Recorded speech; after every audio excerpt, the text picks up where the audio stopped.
আমাদের সকল শ্রদ্ধেয় বিএনপির মাননীয় মহাসচিব মির্জা ফখরুল ইসলাম আলমগীর,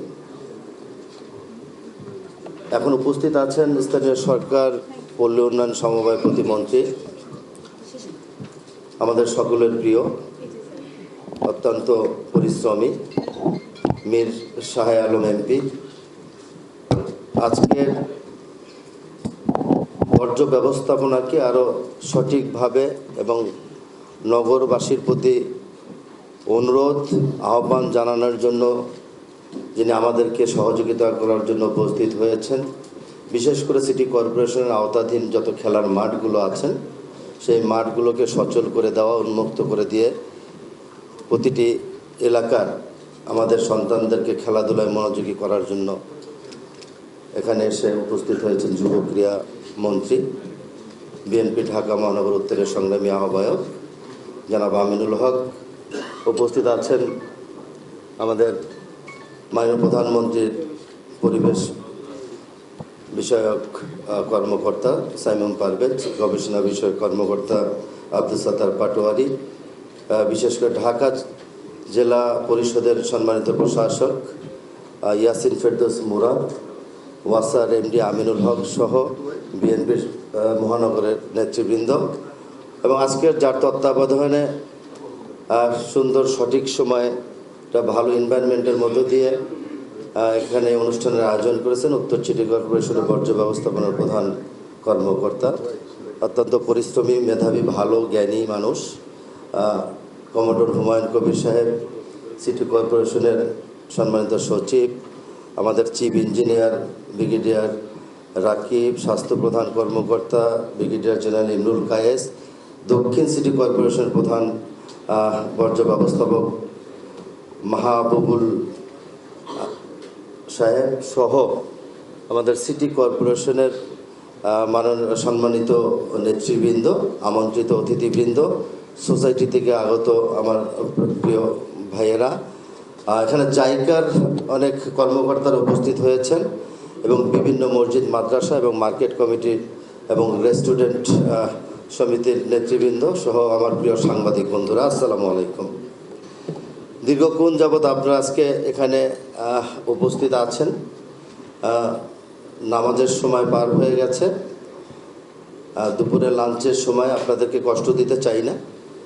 এখানে আমাদের প্রিয় প্রধান অতিথি এবং সম্মানিত মন্ত্রী মহোদয়রা বক্তব্য রেখেছেন, সচিববৃন্দরা বক্তব্য রেখেছেন বিভিন্নভাবে।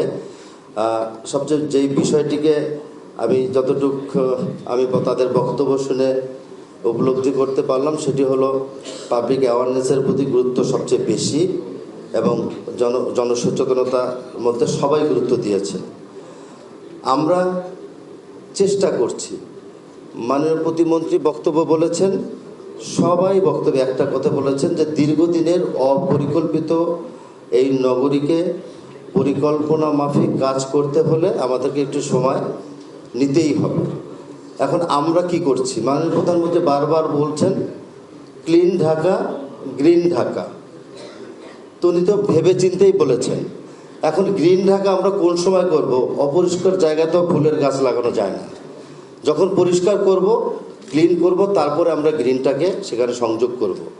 তাই প্রধান বর্জ্য ব্যবস্থাপক যিনি আছেন আমাদের হুমায়ুন সাহেব, উনি আমাদের 54টা ওয়ার্ড 10টি জোনের প্রধান বর্জ্য ব্যবস্থা হিসাবে উনি কিন্তু কাজ করছেন।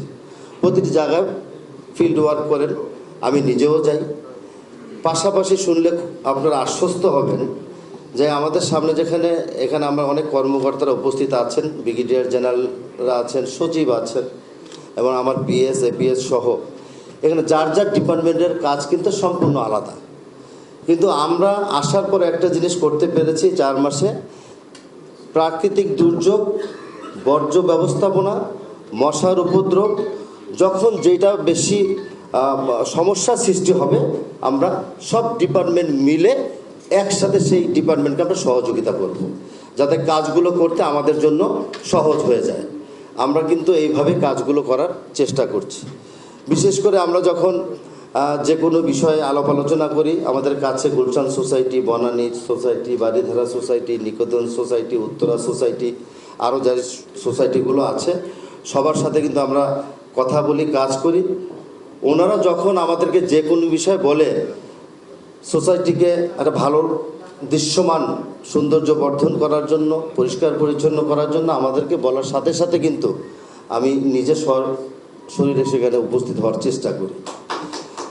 আমরা আপনাদের কাছে প্রত্যাশা থাকবে সিটি কর্পোরেশন নগরবাসীর পাশে থেকে তাদেরকে অন্ততপক্ষ ন্যূনতপক্ষ তাদের যে অধিকার, নাগরিক সুবিধা, সেই সুবিধাটা যাতে আমরা দিতে পারি। এই জন্য আপনাদের সহযোগিতাটা সবচেয়ে বেশি প্রয়োজন। আমাকে আপনারা যে কোনো সময় এখানে পান, আমাকে ডিস্টার্ব করবেন, কোনো সমস্যা নেই, যত রাত্রেই হোক। নাগরিক সুবিধা দেওয়ার দায়িত্ব আপনার আমার সকলের, শুধু আমার একার বিষয় না। এখানে সোসাইটির কর্মকর্তারা আছেন, আমার সিটি কর্পোরেশনের ঊর্ধ্বতন কর্মকর্তারা আছেন, যারা এমপি মহোদয়রা আছেন, এবং জেলা পরিষদের, ঢাকার জেলা পরিষদের নগর উন্নয়নের ক্ষেত্রে বিভিন্ন শিক্ষা প্রতিষ্ঠান, মসজিদ, মাদ্রাসা, মন্দির, খ্রিস্টান আমাদের চার্চগুলো আছে, সেখানে তাদের জেলা পরিষদের ভূমিকা রাখার অনেক সুযোগ আছে। জেলা পরিষদের প্রশাসকের সাথে মিটিং করেছি, উনি আমাদের ঢাকার উত্তর সিটি কর্পোরেশনের মসজিদ, মাদ্রাসা এবং বিভিন্ন ধর্মীয় শিক্ষা প্রতিষ্ঠান যেখানে আছে উনি তালিকা চেয়েছেন, আমি যতটুকু পেরেছি দিয়েছি, উনি আমাদেরকে সহযোগিতা করবেন। অর্থাৎ সকলের সমন্বয়ে একটা সুন্দর ঢাকা করতে চাই। সেই ঢাকাটা হবে ক্লিন ঢাকা এবং গ্রিন ঢাকা। আমরা মাননীয় প্রধানমন্ত্রীর প্রতি কৃতজ্ঞতা জানাই যে উনি দেশের প্রধানমন্ত্রী। একটা ছোট ছোট বিষয় উনি সবাইকে ডেকে কথা বলেন এবং সেই কথাগুলোকে আজও বাস্তবায়িত হয়েছে কিনা সেটার জন্য উনি আবার রিমাইন্ডার মিটিং ডাকেন, যেটা আসলে ওনার কাজ না। তারপরে কেন করছেন? আমাদেরকে শেখানোর জন্য, আমাদেরকে এই কাজগুলো করার জন্য, অভ্যাসে পরিণত করার জন্য মাননীয় প্রধানমন্ত্রী এই কাজগুলো করছেন। আমি ওনার প্রতি কৃতজ্ঞ, ধন্যবাদ। আশা করছি সকলের সমন্বয়ে একটা ভালো, সুন্দর, আধুনিক, দুর্গন্ধমুক্ত ভালো একটা ঢাকা শহর আমরা উপহার দিব। আর বিনীতভাবে আমার নগরবাসীর কাছে একটা অনুরোধ থাকবে, বর্ষার মরশুম, এখানে বৃষ্টিপাত হবে, হয়তো বা আগামীকালকে থেকে আবার লাগাতার 3-4 দিনের একটা বৃষ্টির ওয়েদার আছে। আপনারা ধৈর্য হারা হবেন না। আমরা সিটি কর্পোরেশনের পক্ষ থেকে আমরা সরজমিনে সশরীরে গিয়ে সেগুলোকে কিন্তু আমরা পানিটা নামানোর জন্য আমরা চেষ্টা চালিয়ে যাচ্ছি। 100 মিলিলিটার পানির উপরে গেলে সেটাকে বলে জলাবদ্ধতা, নাকি আমার মানে জলজট, তার উপরে গেলে জলাবদ্ধতা হয়। তো ওই পানিটা নামার জন্য একটু সময় দিতে হয়, 1-1.5 ঘন্টা লাগে। অতিবৃষ্টি, ভারী বর্ষণের কারণে পৃথিবীর উন্নত যত দেশ আছে সব জায়গায় জলজট, জলবদ্ধতা হয়। আমাদের তুলনায় তাদের পানিটা একটু তাড়াতাড়ি নেমে যায়। তাদের পরিকল্পনা মাফিক ব্যবস্থা আছে, সুবাজের লাইনটা সেভাবে করা, ড্রেনেজ ব্যবস্থাও সেভাবে করা। আমাদের হয়তো বা সেভাবে না করার কারণে তাদের 2 ঘন্টা লাগলে আমাদের 5 ঘন্টা লাগে। এটুক ডিফারেন্স আছে। তারপর আমরা এই জিনিসগুলোকে আস্তে আস্তে করে স্টাডি করে আমরা সেটাকে সমন্বয় করে কাজ করার জন্য অনেক পরিকল্পনা এখানে গ্রহণ করেছিল, স্ক্রিনে দেখিয়েছেন বর্জ্য ব্যবস্থাপনার উপরে।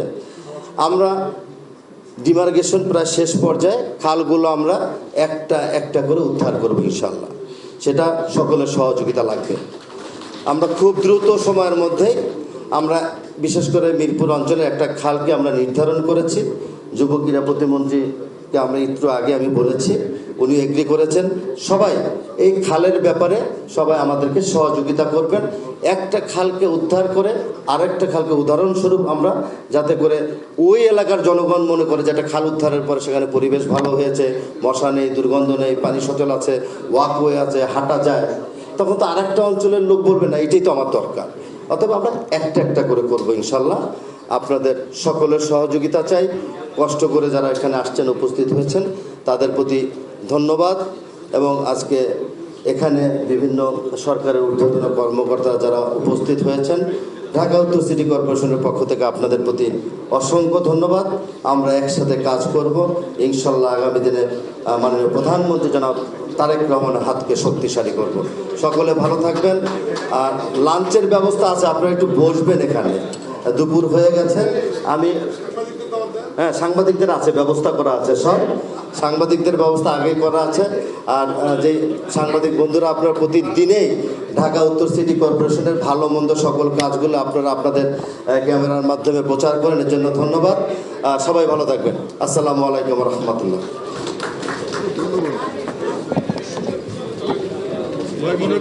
মনে করে ধন্যবাদ ভাই।